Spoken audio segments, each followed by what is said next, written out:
quadratic in intercept form. Let's remember what intercept form looks like. It's our y equals a times x minus p, and then this is our second set of parentheses for these, x minus q. Now the p and the q are our x-intercepts, which, glancing up here I can see they give us those points, and then we're going to have to figure out what our a value is. So first let's look at the graph and see what we have. We have a point of -2, 0, and we also have 2, 0. Now these are the x-intercepts, so we're going to be able to put those in for the p and the q. And then they gave us another point to help us out, which will allow us to solve for that a value.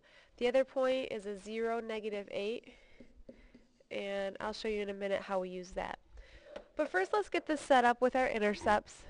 It's going to look like y equals a times, now x minus this -2 minus a -2 becomes +2, and then x minus this 2.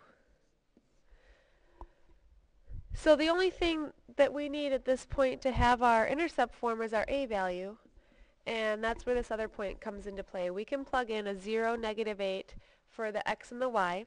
Here's an x and here's a y. Just plug those in for x and y, leaving us with just the a to solve for, which will be the only unknown variable at that point. So plugging in, we have -8 equals a times, now x is a 0, so 0 plus 2, and then 0 minus 2. So -8 equals a times 0 plus 2 is 2, times 0 minus 2 is a -2. So -8 equals a times 2 times -2, which is a -4, so I'm just going to write -4a. And now just solve for a. Divided by -4. -8 divided by a -4 is a +2.